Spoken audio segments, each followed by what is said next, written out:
Kembali lagi di Cerita Cinta Channel. Jangan lupa like, comment, and subscribe ya. Terima kasih. "Lila!" teriak Via memanggil. Tanpa berpikir panjang, wanita itu berlari kencang menuju jalan di mana Lila berada. Sementara Sera membeku di tempatnya, antara terkejut dan khawatir. Tiba-tiba bayangan ucapan Tuan Gunawan terngiang kembali saat beberapa hari lalu Sera menemui mantan mertuanya itu untuk menghilangkan keraguannya akan ketulusan Via untuk Lila. Walaupun pria paruh baya itu sudah menjelaskan segalanya, namun ia tetap meragu dan ingin memastikan sendiri dengan bertanya pada Via. Kini ia telah menemukan jawaban atas keraguannya. Sekali lagi, Via berkorban dengan mudahnya demi Lila. "Kau tidak perlu meragukan kasih sayang Via pada anakmu, Sera. Dia bahkan mampu mengorbankan apapun demi Lila, sekalipun itu harus dengan nyawanya. Alasan mengapa Via menjadi seorang wanita malam adalah demi Lila. Setelah semua pengorbanan itu, apalagi yang kau ragukan?" Kalimat panjang yang masih membekas di ingatan Sera seiring dengan air mata yang jatuh. Tubuh Via terhempas saat sebuah mobil sedan menghantamnya. Beruntung, ia sempat mendorong Lila hingga terjatuh ke trotoar sebelum mobil menyentuh tubuhnya. Tak jauh dari sana, Wira yang baru saja menyadari hilangnya Lila dari pengawasannya segera mencari anak gadisnya itu. Seluruh tubuhnya pun terasa lemas dengan cairan bening yang membasahi wajahnya saat mendapati pemandangan di depannya. "Via!" teriak Wira menggelegar. Sekuat tenaga, Wira berlari menuju tempat di mana istrinya baru saja tertabrak sebuah mobil. Rasa khawatir dan takut bercampur menjadi satu. Ia meraih tubuh Via yang baru saja terhuyung ke jalan dengan posisi terduduk sambil memegangi kakinya yang terasa sakit akibat hantaman mobil. Sesekali terdengar suara Via yang meringis menahan rasa sakit. Beruntung seorang pria yang mengemudi mobil dengan sigap menginjak pedal rem, sehingga laju mobil terhenti tepat waktu dan Via tak terhempas jauh. Sementara Sera dan ibu menghampiri si kecil Lila yang sepertinya ketakutan melihat kejadian itu. Sera memeluk Lila dan berusaha menenangkannya.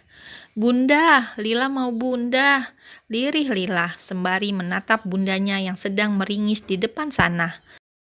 "Iya sayang, Lila sama Bunda Sera dulu ya," bujuknya. "Tidak mau, Lila mau bundanya Lila." Tangannya terulur seolah meminta agar dibawa ke hadapan Via. Wira memeluk Via, lalu sesaat kemudian melepasnya dan memeriksa setiap bagian tubuh sang istri untuk memastikan tidak ada luka lain. "Sayang, kau tidak apa-apa. Mana yang sakit?" Lila Mas." Bukannya menjawab, Via malah mencari anaknya dengan panik, takut jika terjadi apa-apa pada Lila. Bahkan wanita itu seakan tak peduli dengan rasa sakitnya, sebab baginya yang penting hanyalah keselamatan Lila. Wira menangkup wajah Via. "Lila tidak apa-apa, kau sendiri bagaimana?" "Aku tidak apa-apa, Mas, hanya kakiku yang sedikit sakit." "Perutmu? Bagaimana dengan perutmu? Apa terasa sakit atau kram?" tanyanya dengan panik seraya mengusap perut rata Via. "Tidak, Mas, aku baik-baik saja."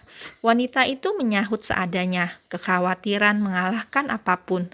Sambil memegangi kaki yang sakit akibat terserempet mobil, ia melirik ke sana kemari mencari sosok Lila yang tadi didorongnya ke tepi jalan. Akhirnya ia dapat bernafas lega saat mendapati Lila yang sedang digendong oleh Sera. "Syukurlah," ucap Wira menyandarkan Via di dadanya. Ia meneliti kembali seluruh tubuh sang istri, memastikan tak ada luka apapun selain lecet di beberapa bagian. Seorang pria pengemudi mobil segera turun.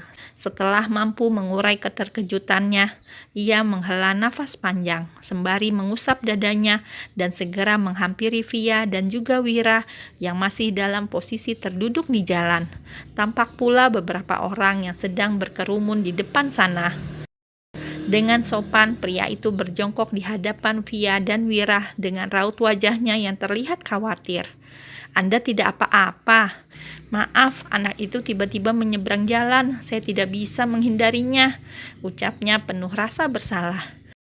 Tidak apa-apa, Pak. Hanya kaki saja yang sakit, jawab Via seolah tak mempermasalahkan kesakitannya. Apapun, selama Lila baik-baik saja, berbeda dengan Wira yang masih terlihat sangat khawatir. Pria itu nampak meneliti wajah Via, seperti sedang berusaha mengingat-ingat. Via, kau Via kan? Tanya pria berwajah khas Timur Tengah itu.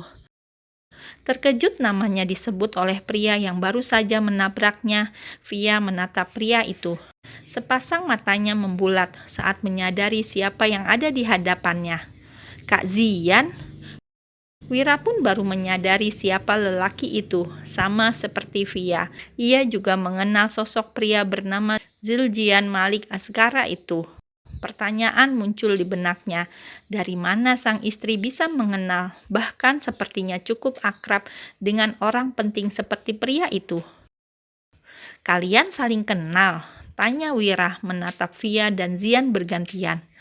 Ini Kak Zian, Mas, kakaknya Evan, bisik Via. Aku tahu soal itu. Tuan Askara kan rekan bisnis ayah juga. Aku hanya tidak menyangka kalian saling kenal. Wira balas berbisik, namun masih dapat didengar oleh Zian.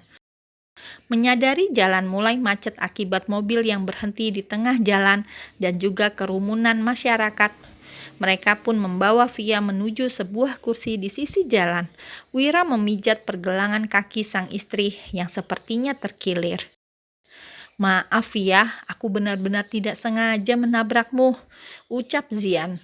Via menggeleng pelan sambil tersenyum tipis. Tidak apa kak, aku baik-baik saja, aku hanya mengkhawatirkan anakku. Syukurlah, ucap pria itu bernafas lega. Ia kemudian memperhatikan interaksi antara Via dan Wira. Kedekatan kedua orang itu membuatnya bertanya-tanya dalam hati. Sebab setahunya Via belum menikah dan belum mendengar kabar tentang pernikahan Via. Terlebih lelaki yang bersama Via adalah anak dari rekan bisnisnya. Jiwa keingintahuannya pun meronta-ronta, namun ingin bertanya pun rasanya tidak enak, sehingga ia memilih diam. Melihat adanya beberapa luka lecet di sekitar tubuh Via, pria itu pun menawarkan agar Via diperiksakan ke dokter, mengingat mereka masih berada di sekitaran rumah sakit. Namun, Via menolak tawaran itu dengan sopan, karena hanya ada beberapa luka lecet saja. Bunda, terdengar panggilan manja seorang gadis kecil, membuat Via segera menoleh. Dengan senyum cerah, ia mengulurkan tangan, meminta agar Lila mendekat padanya. Sini sayang. Lila pun mendekat, sehingga Via segera meraih tubuh mungil itu dan membawa ke pangkuannya. Ia peluk dengan erat putri kesayangannya itu, lalu mengecup wajahnya dengan sayang. Lila tidak apa-apa kan nak? Mana yang sakit? Dengan penuh kelembutan, Via bertanya sambil mengusap sisa air mata di wajah polos Lila. Lila takut bunda, lirihnya menahan tangis. Jangan takut sayang, lihat bunda tidak apa-apa. Sebisa mungkin wanita itu menunjukkan senyumnya, seakan ingin menjelaskan bahwa semua baik-baik saja. Tidak jauh dari sana, Sera mengusap setitik air matanya. Kini tidak ada lagi keraguan dalam hatinya atas kasih sayang Via pada Lila. Via telah membuktikan betapa ia sangat mencintai Lila, bahkan tak peduli pada keselamatannya sendiri. Ayah benar, aku seharusnya tidak perlu meragukan Via. Dia benar-benar mencintai Lila. Dalam batin Sera. Ia mendekat pada Via dan mengusap bahunya. Kau baik-baik saja? Tanya Sera khawatir. Via mengangguk pelan sambil tersenyum. Aku tidak apa-apa, hanya sedikit lecet di kaki.